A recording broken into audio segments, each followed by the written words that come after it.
Okay, I think we're being recorded now, so watch out what you're saying. So it's Rebecca, is that right? Yes, but I do go by Becky. So Okay. either one is fine, though. And your last name, Rebecca, is? McHouston. It's sounds like a Q, McHouston, but not spelled with a Q. Well, welcome, and tell us a little bit about the library and some of the programs that kids do and things like that. Sure. Well, first, let me say that my library supervisor just peeked around the corner. He's going to be joining us in just a couple, 3 minutes, just for this introductory meeting. And then I have a question first. How much time would you like me to take? Because there's just so much the library offers. I just didn't know how to narrow it down. Yeah, can you do it in 10 or 15 minutes? Absolutely. That'd be great. Absolutely. If you don't mind, I will cede her all of my time today. Tim, you can't do that. Then you're gonna have to talk fast, Becky. No problem. And keep in mind that I can send all of this information out to you because I always have pre-written notes about everything that I'm going to cover. And so let me start with the summer learning program that started June 1st and it goes on through July 31st. And it is called Tales and Tales. So this is a bookmark that the kids receive and they read for at least 15 minutes every day for 15 days, and they mark it on this bookmark and they come in with this completed and they receive a brand new free book to keep. We've had well over, right now, just at this branch, well over 160 kids already turned these in. So that's really a great program. Along with the other programs we have going on for the summer learning is we have story journeys, pop-up story time, which is outdoors. We have watch parties where everybody comes together and watches some great entertainment. We also have the Jack's Book Club. We're giving these away. They give them away in the schools for kids that are going into kindergarten. And we have story times that go along with this little kit, and this is absolutely free for those kids. So that's a great program. Those are books all about Jacksonville, characters that go through the city of Jacksonville. We also have things going on for teenagers, of course. We have the Battle of the Books, which is back for the second year. It's great fun.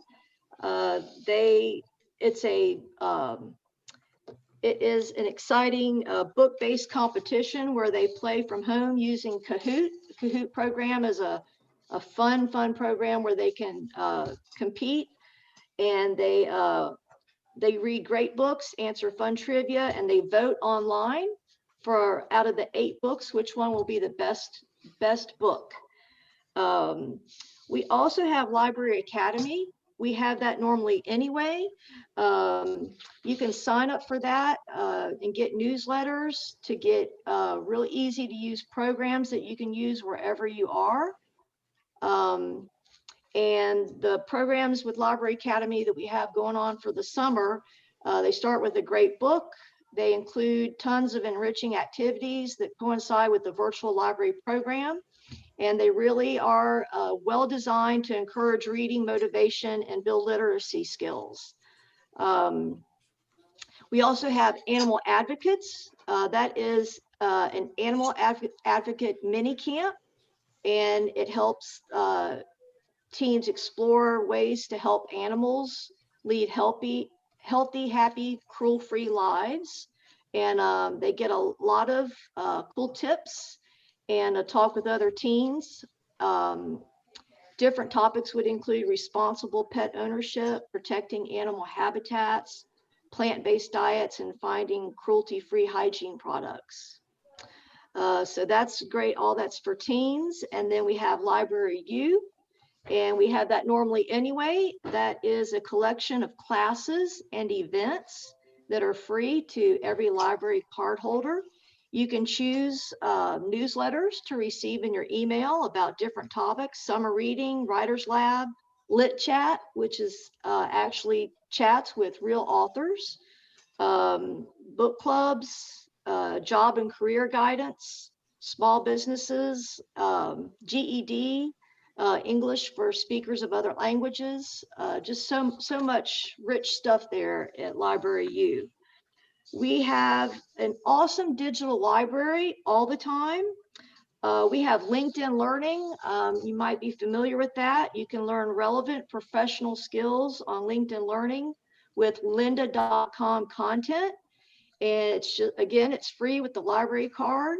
And it gives you free access to 16,000 plus on-demand courses in 7 languages, all taught by passionate expert instructors with real-world experience.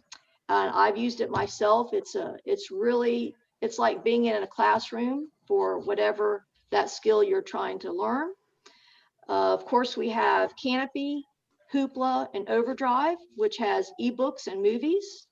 And cannot forget about Flipster, which has great magazines that cover categories such as business, consumer, diversity, entertainment, family and kids, fashion, fitness, cooking, science, technology, Spanish, sports, teens, travel, and regional, so much more. We also have Tumble Book Library, and the Spanish version is Biblioteca Tumble Book. And it's great for animated talking picture books to teach kids the joy of reading. And here at the Mandarin branch, right now we have going on, Read with Trey is back, which is where we have someone bring in a dog that is trained for, coming indoors to do this activity. And the kids get to read to the dog. His name is Trey. And we also have Drop Everything and Read, where we literally just stop everything we're doing and we read to the kids that are in the library. We have 3 different scavenger hunts going on that helps kids get familiar with the collection and how to look for books in different categories. Have indoor geocaching for the 2nd time, which is great, which is for teenagers. And we also have back, finally, the adult book club is in person now. They had their first one last week. And then just real quick, of course, anybody that lives in Duval County can get a library card for free. Anybody that is active duty military. Also, if you are an educator in Duval County, or even homeschool, if you're in Duval County. We have e-card, library card, educator card, and all Duval County public school students, no matter their age, they are assigned an S number when they're in school, and they can use that S number to use at the library as well. That was a really quick nutshell. Oh, here's Read with Trey, by the way. That's the dog. That was a really quick nutshell of just many things that we're currently offering and that we have continued to offer, mostly digitally. Of course, our digital use has risen significantly, as you can imagine, post-COVID. So much good stuff on our website that is available for free. Everybody's tax dollars is already paying for it, and it's just a lot of rich, great stuff on there for all ages. Any questions? Paul, you're I had posted a question about all Duval County schools have programs that just probably a little different. Would that be true? You mean libraries? Libraries. Oh, well, I didn't say that, yeah. We have 21 branches. The Jacksonville Public Library System has 21 branches. In general, they're mostly similar, with the exception, depending on the, communities do vary a little bit about the needs and interests. So it might vary a little bit as far as different types of activities, but generally it's fundamentally very much the same or very similar. Definitely the similar goal, assisting getting children to love reading, to read and learn how to read really well. Yeah, I'm a resident of Clay County. I remember when I was doing graduate work, I was able to pay for a card to access the downtown library. Are the online classes available to out-of-county people? Or do you think Clay County has the same program available? Well, if you do, if you're out of county like you are, of course, you can pay for the Duval County Public Library. You can pay $25 for 3 months, $50 for 6 months, or $100 for the year. And of course, they would have full access to everything just as a normal library card holder would. Now, Clay County and St. Johns County are very close to us, and we get a lot of people that do purchase our library card access because we have so many great things to offer. I don't know specifically what Clay County and St. Johns County have to offer, but I am sure, I'm quite confident, and I can certainly find out that they would have very similar type of digital databases to use, but I'm not sure to what extent. Okay, I'll check them out, but if they're not available, I think I will come in and buy access to it and try it out and see how it works. But thank you so much for your program. It is a lot. I know that my grandchild, participates every year. She's always getting library books, so she really enjoys it. She started out with her mom. I think he had some program with like children that were toddlers, and their moms came in and they had a story and then they went out to play. So you have a lot of programs going on. Very much, and I'm glad you mentioned that, brought to my attention. We used to have the story times in all of the branches, and the associates at the branches used to do them, including myself. However, of course, that is not back in person yet. We do have the pop-up story time outside for the summer learning. And now they have created a programming team, and that team will travel to the different branches and do the indoor story time, but we don't know when that will take place yet. We haven't brought that back inside yet, but that is in place to return.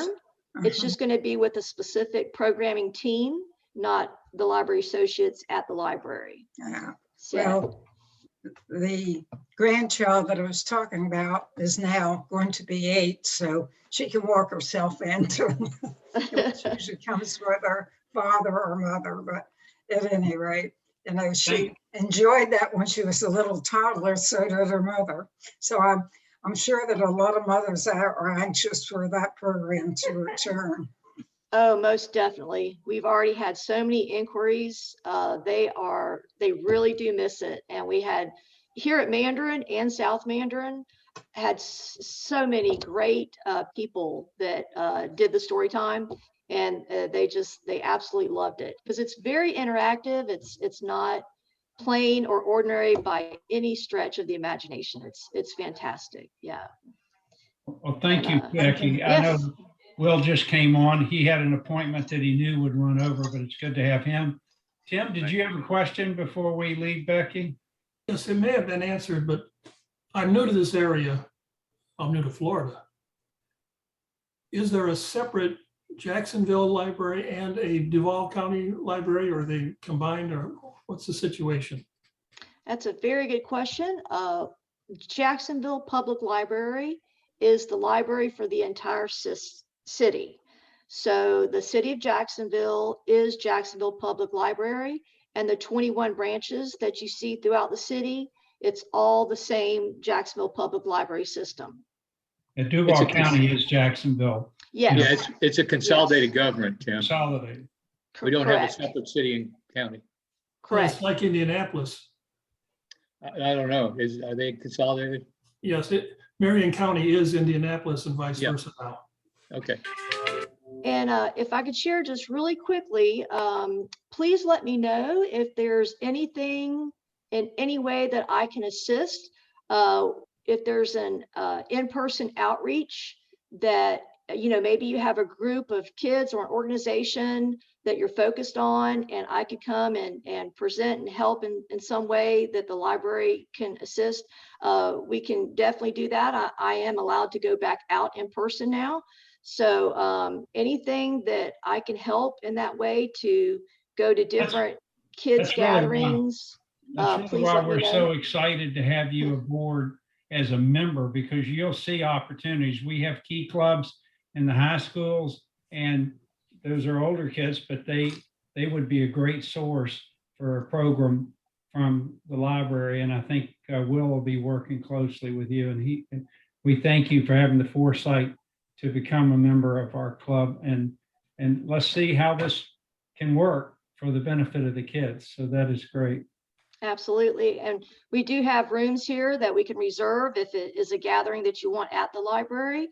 And one last thing, I was born and raised in Jacksonville, Florida, so I love the city, and will love helping the kids that are here now. So But we have several born and raised awesome.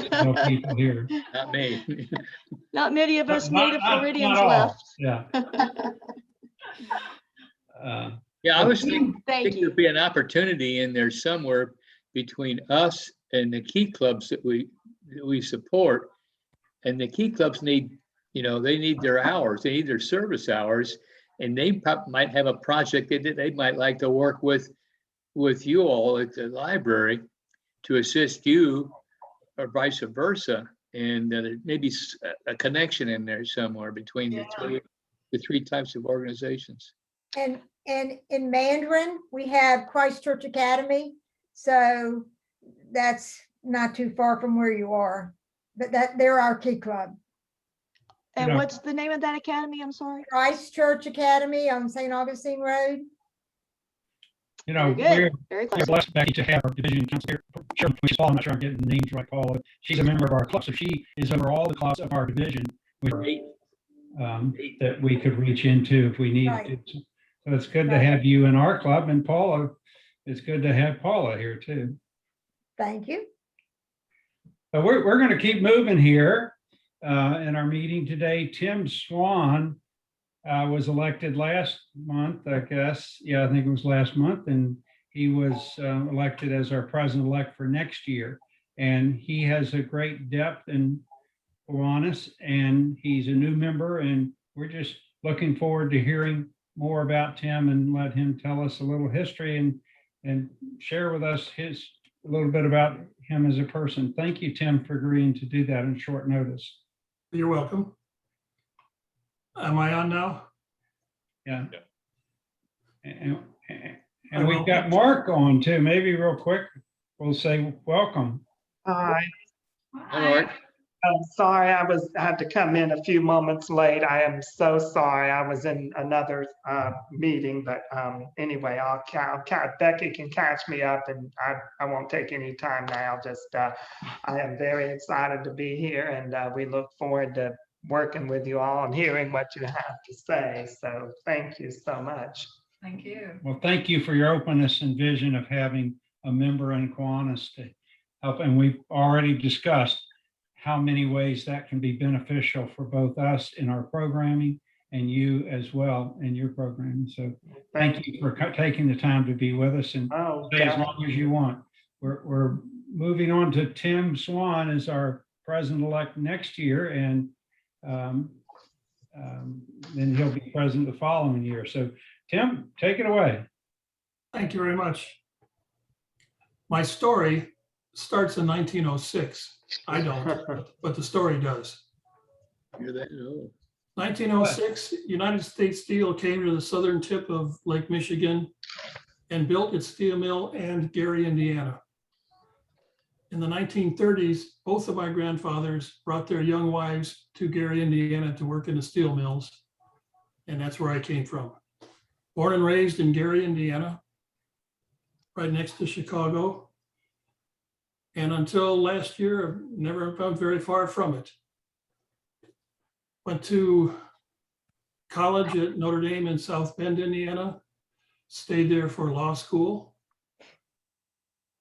served a small hitch in the United States Air Force, and then came back to practice in Indiana in Crown Point, which is the county seat in Lake County, just south of Gary. So I didn't know that there were hills in Indiana till I visited a friend in Indianapolis and Indiana University down in the southern part, because all we have are sand dunes where I lived and cornfields forever. Corn one year, beans the next, over and over and over again. My practice was never what I had pictured. In law school, my favorite subject was estate planning. I said, wow, this is great. Well, guess what? After 45 years, I never planned an estate. You do what you have to do with the law firm you join. And I just happened to join an insurance defense firm. And people would say, what kind of lawyer are you? And I would say, good. And they say, well, what do you mean? What do you do? I said, I'm an insurance defense attorney. And they had no clue, and neither did I before I was one. All of these attorneys that you see on TV, I'm the other guy.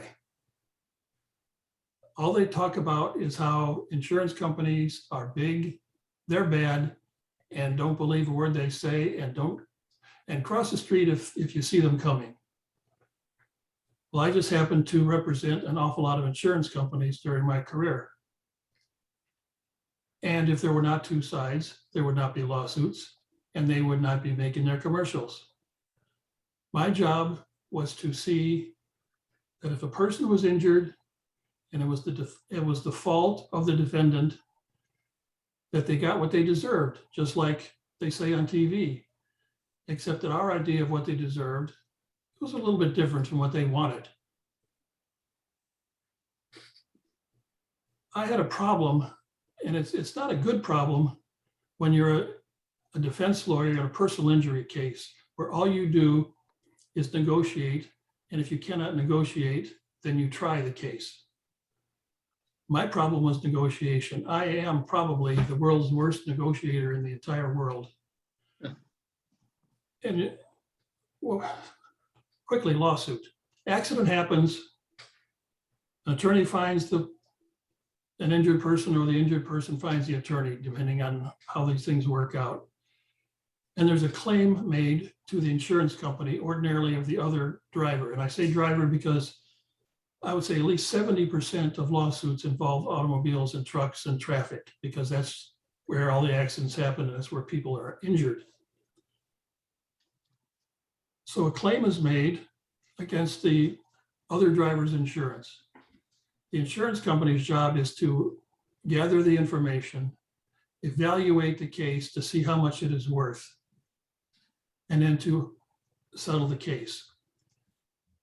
Well, as I used to tell my clients when they come in for the first consultation, out of every 10 accidents, only 1 goes to lawsuit and 9 are settled before suit. I said, of the 1 out of 10, once a lawsuit is filed, only 1 out of 10 goes to trial and 9 do not go to trial. And I said, I don't know whether you're one of the 1s or you're one of the 9s, but we'll see what happens.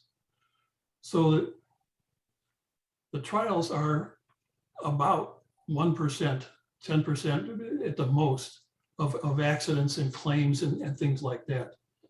And that is the last resort. And in the terminology, this is legal, of course, from the Latin. When you go to trial, it's a crapshoot, because you never know what a jury is going to say, what a jury is going to tell you, you owe this much, or you owe nothing, or whatever it is. And you just, the advantage to a settlement is you know what you're going to get, or you know what you're going to pay, and all of the risk is taken out that a trial entails. Well, back to my negotiation skills. We worked closely with insurance adjusters. who would make the evaluation, and they talk to their superiors and go all the way up, and they say, okay, we think that this injury is worth $10,000. Now, most good defense attorneys would say to the other attorney, I've got $5,000 in authority, can we settle it? And then you negotiate back and forth. I know we had 10, but I'm only offering 5, and they want 30 or whatever it is.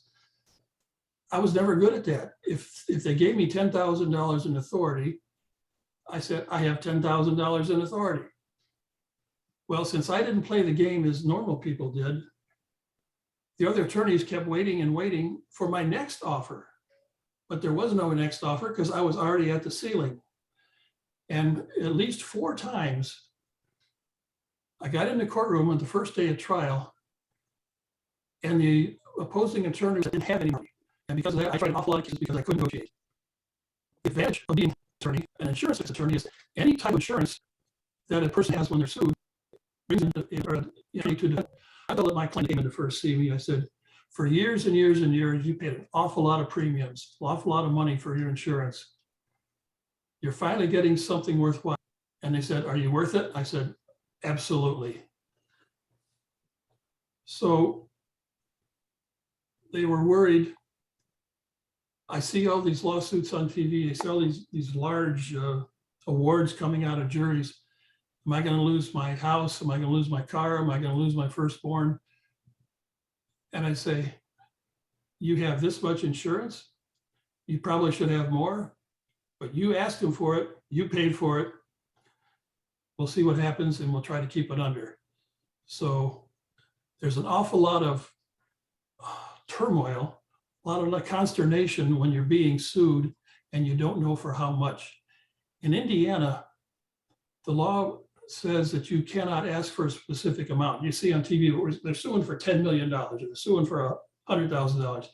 We weren't allowed to ask for a certain amount in Indiana. The case was what it was, and it was up to the jury or the attorneys to decide. So they didn't know, let's say they had $50,000 in insurance. If it's a $100,000 case, they're out of luck because they only have, the insurance company only pays the first $50,000. So we would work together, and I would tell them, based on the nature of the injury, the extent of the injury, and circumstances, the past has shown that it's worth X amount of dollars. Fortunately, that's way under your policy limits, so there's no problem. And sometimes, unfortunately, because of your policy limits, that is a problem. And so in the cases where the injury is worth at or more than the coverage, we try to settle that very quickly so that there's no risk involved to the client, our client. And I figured in my career before, I tried to choices from very only 2 were and so what I do is I would tell them about the injury cases I had, and they seem to enjoy a career. So you were usually booked by the client, not by the insurance company, correct? Wrong. Yeah. We, as an insurance defense firm, were hired by the different insurance companies. They would send over a lawsuit once it was filed, and then we would handle it. So the insured, or the defendant, as we call them, had no choice. Now, if, however, they did have an attorney that they really wanted, accommodations could be made. But ordinarily, these people had no idea who we were, what we were doing. They would just send a letter saying, hey, I'm your lawyer. And that's how they found out. Well, Tim, if you are, let me start off. My sister is a retired attorney like you, but she worked as in the capacity of an attorney for an insurance company. So I guess her career path sort of shadowed yours a lot. But to listen to the commercials on television, it seems that the plaintiff, if they hire an attorney, will get way more than if they just went in as an individual. What's your comments on that? I see the same. Size matters. Yeah. I enjoy those commercials. Size matters with the how large the law firm is. Morgan and Morgan. I just find it interesting that it probably, I think it's Harold and Harold say you get 3 times more money if you hire an attorney. Well, think about it. Let's say it's a $10,000 injury. So I'm going to hire an attorney, and if he's right, then it's worth 30,000. But what he doesn't say is he takes at least a third of that 30,000, and you're stuck with 20. So there is some increase, but it doesn't go to the injured person. It goes to the attorneys. Mhm. I could give you a whole program what I think of those attorneys. And they could probably give a whole program of what they think of me. Yeah, Tim, tell us a little bit about your Kiwanis background. My Kiwanis background started, and I was kicking and fighting and saying no.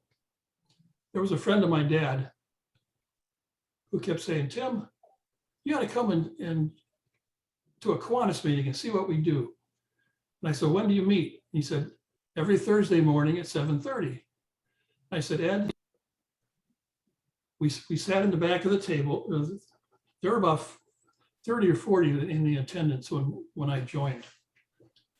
And Ed and I sat at a table in the very back. And just as we sat down, somebody came up and said, Ed, we don't have somebody to take the money. Can you come up to the front of the room and sign the people in? So I'm sitting there all by myself at the table. I didn't have anybody in there, kind of looking around and not know what I'm doing. 2 gentlemen sat down. And for those of you who are newer, back then it was a men's club. There were no women. Yeah. So I said hi, and I don't even know if they introduced themselves, but it just happened they were both dentists. And for the entire meeting, all they talked about was their investments. And I'm thinking to myself, why am I here? This is not someplace I want to come every Thursday morning at 7:30. And then Ed had to beg me again to come back. Well, finally, I found out what Kiwanis was like, and then I was in there for 41 years. And as in most clubs, fresh meat, you're going to be this officer, then you're going to be this officer. Pretty soon, if you stay in long enough, you get to hold all the offices. So I did. And I was club president, and then they were desperate, so they asked me to be a lieutenant governor and that sort of thing. But I really enjoyed it, did a lot of work, and had a good time. So the first thing I did when I found out I was moving to Jacksonville was call Kiwanis International and say, hey, what clubs do you have in Jacksonville? And the rest is history. Tim, it's great to Sounds have good. you, and it's great to have your experience and your sense of humor, and your humility. So thank you. Well, I wasn't humble when I started, but they just beat me down. What can I say? Are you retired now? I am retired now. All right. Well, thank you very much. Your presentation was great, perfect for us. And I'm going to move on to Paula and ask her if we've got a district or division meeting coming up and we have a part in that. We're going to be the host. Can you give us a Okay. little more detail Sure. of what our obligations are and when? Yes. March, goodness. July the 31st at 10 o'clock at the Walter Jones Park on Mandarin Road.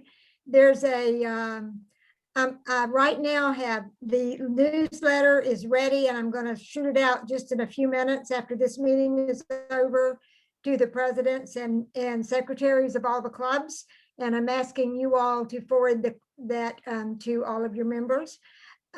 We'll be in one of the pavilions at Walter Jones. Karen Rumele is our speaker. She is a great granddaughter of Walter Jones, and her great aunt was Miss Aggie, who of the famous store and post office on the corner of Mandarin and Brady Road. Our club, what we need to do is bring some coffee, some orange juice, and maybe a mixture of bagels and donuts. And so somebody should just take that responsibility and go with it.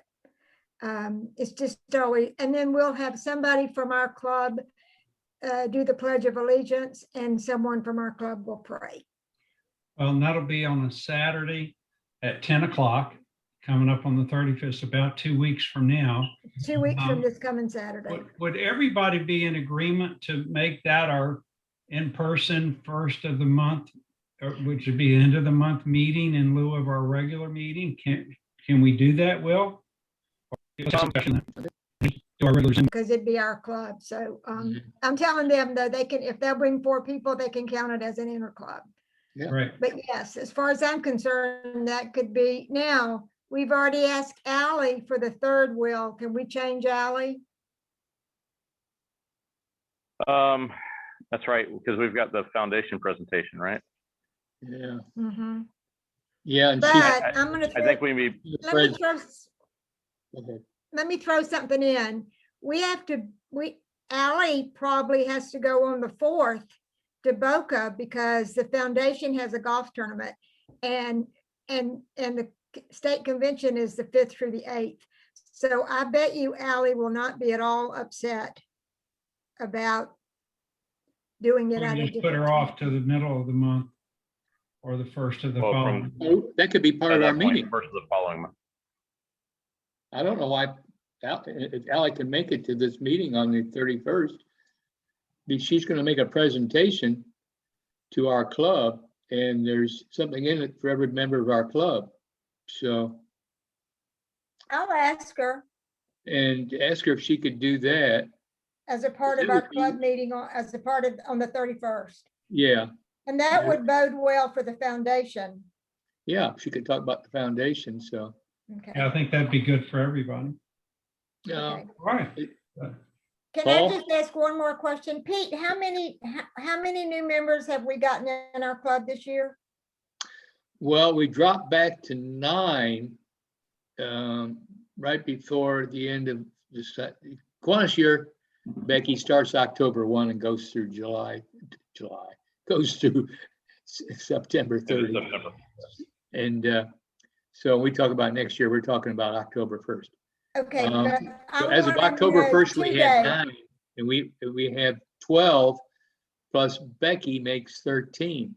Okay, So we percentage wise, we have a big increase this year. Number wise, we're moderate, With the number largest wise, percentage I want, growth. okay, I want y'all to know, number wise, we are about even straight across the board. I went to Fernandina the other night. They have 10. present. I'm going tomorrow to Historic. I don't know how many they have. The only club that has any number that's great is downtown. Yeah. Almost all of our 8 clubs are about 10 or 12 members. So, While you're talking there, Paula, just for Becky's, I'm thinking about Becky here the last couple of minutes because she's listening to all this and she probably had a lot of question marks. Why don't you fill her in about how Kiwanis is organized from the club level on up, and then where you fit? You're a member of our club, but you also have a position in the larger part of the structure too. okay. Hi, Mark. I also work at the library during election. Oh, great. Yeah, I missed, I don't want to take time if you were kind of Becky, did they kind of go into what you'll be doing or what they want you to do? Did they mention that yet or? Yeah, well, when we have some type of outreach opportunities to participate in with the youth, different programs that they might get engaged in that I could, be there as a library representative and assist in that way. Having brought this particular July 31st meeting up, is that something that I could attend and have just a small setup of library cards and applications and information on the library? Would that be Sure. appropriate and fitting? Yes. Yes. Perfect. That is Yeah. awesome. That Yeah. would be, I would plan on that, Becky. Looks like I just looked here, you'll be working that day, so Yep. let's definitely, we will plan on that.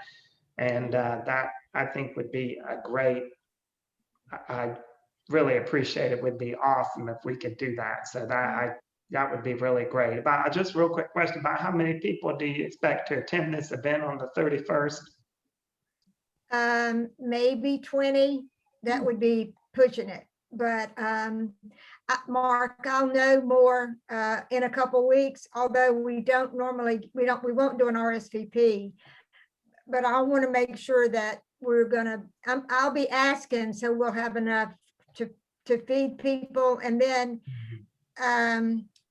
if we have to go to, if we are in the small pavilion as well as the large pavilion, you know how it is at Walter Jones, how there are two pavilions. So Well, definitely. Thank you. I'll stay in touch with you, Becky, so you'll know how much stuff to bring. But thank you. And then, yeah, Becky will plan to attend. I won't be there, but Becky will be there to represent. And then anything I can do behind the scenes or do, just let me know. But we'll definitely plan on her having an informational table with all of our information and slash all that stuff. So that is good. Great. I appreciate that. That's good to know. Thanks. And Becky, you can also tie in. Don't we do something that don't the Mandarin Museum and Historical Society, don't we sometimes have a connection there? Do we have some information about the Mandarin Historical Society or Museum? Most definitely. There's a lot of information about the historical parts of Mandarin here at the library. I do know in the past, Sarah Miller, she no longer works with JPL, but she did for about 10 years. And she worked at South Mandarin, and she was very involved in the Mandarin community and the museum and whatnot, and, you know, partnering with JPL. And I'm, of course, very familiar with that. I live on Mandarin Road my whole life. So I'm and I know Karen, I've met her in the past. So you're a great connection. I hope so. And I suspect my vision, I guess, is that it just kind of similar to the opportunities that we go to the schools and with a group of kids and have some type of, you know, story time or event or whatever. So I'm suspecting that when we you know, have different varieties of groups of kids, that somehow, you know, we can treat that as a similar type of outreach where I can come in and do some type of program, you know, where we actually go out. I go out to where they're at and have a program very similar to what we were doing with the schools. So that's kind of what I anticipate. You know, vision is how we can help and what is expected of, you know, me, as well as just programs like this one coming up on the 31st. Definitely. And when, not to interrupt, if Becky could, I believe, Becky, you have the contact information for some of the group here. If she would be so kind, if she could just send you some of, just email it to you. Just 1 second. Becky, you could email out some of what we got going on right now to the group. That would be great. Or email, I think email to your contact to disseminate out to this group. Yeah, I think, yeah, you have Peter's, I think, is it his contact information. Send it to him and maybe he can disseminate it on out to them to share with their groups or clients or friends or. Absolutely. Mhm. Becky, Paula just stepped out of away from her desk there. She's the Kiwanis International is organized in Florida is a district. In some cases, it's 2 or 3 states are a district. Florida is its own district. It also, which is, you know, not a geographical term. I don't know why they ever call them divisions, but anyway, so Paula is the lieutenant governor, which makes her a board member for the state of Florida. And there's probably about 26 or 27 divisions in this state, of which she is lieutenant governor over one of them. Lillian is a past lieutenant governor, and I'm a past lieutenant governor, but it was under a different number then, and we changed numbers. And we're Division 5, and there's 8 clubs in this division, and it's Nassau County, it's Duval, Nassau, St. John's and Clay County pretty much is what the geographical coverage is. So it's about 8 clubs. There's 2 in St. Augustine and historic St. Augustine. We've got a beaches club. We've got a downtown club here and the Deercreek club, and then there's a West Side club. And then we've got a couple in Nassau County. So that's kind of a layout of how we are working around here. So we're talking about having a meeting, be inviting all those 8 clubs to come and join us on that Saturday, the 31st. Oh, wonderful. Thank you for that, explaining that. Okay. We'll send more information out to you when we get it. From Paula. I So, will. I'll send you a little email and tell you a little bit of stuff. That sounds great. I love information. Crying out loud, you work in a library. That's right. so do we have any other comments or questions that we need to bring up at our meeting? Will, would you like to say? Talk about the the ways we can work together a little bit. So I'm glad this is working out. Well, just a second, I've got a question. You mentioned going into the schools and we have to have certain courses we have to take to save our children or whatever it's called. I forget, but several of us have that for a variety of reasons because of key clubs. Does anybody know who has that clearance to work with kids in the schools? I can find it I can look on the international website. It'll tell me. Okay. So that might be, those are good for. We got a So couple of them. Usually it's a key club advisor that has to get that, and it's a kind of a clearance because you're working with children. we have it for different reasons. I work with CCD at our church, so I've had to have that That's clearance, something else. but I don't Yeah, think this- it's exactly the It's a same. standard form. Yeah. Is it? But anyway, we'll find that out. So Background check. we could be we might be able to be volunteers and help you with programs. Anyway, just a thought. Yeah, and the school like Duval, they require one for themselves as well. That they probably require on top of that. That's just filling out a form and getting a background check as well. So, in terms of beyond that, so I told you I'm still trying to work on Ron Moody. I haven't gotten a reply from him since I emailed a week and a half ago. I did reach out to the Florida chair of the Bugs program towards the end of last week, and I'm hoping I can try to get her for our next Zoom meeting is my hope.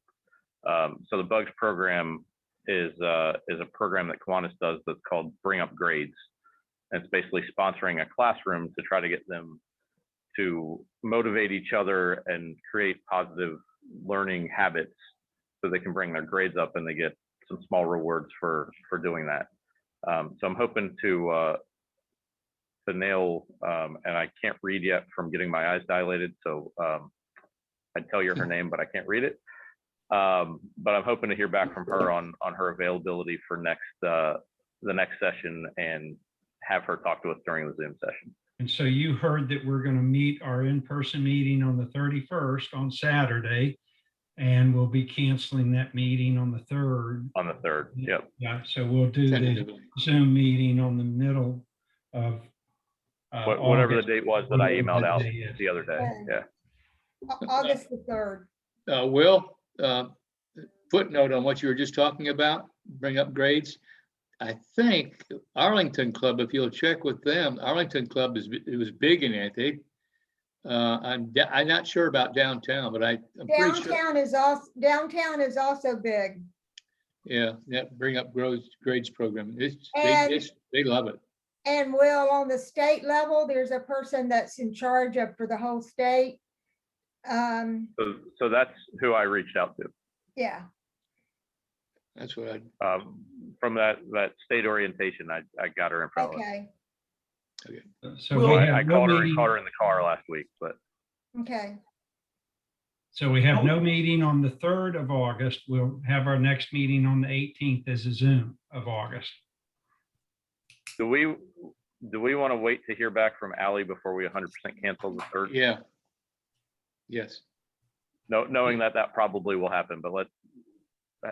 Yeah, well, I'll wait. Reach out to Ally. Well, there's another person involved in that too, with Ally, Yeah, I haven't Paul talked. to Price. him.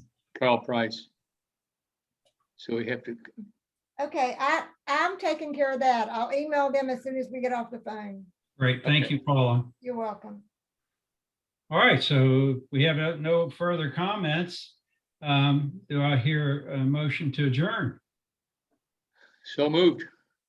And if we have a second, all approved, amen.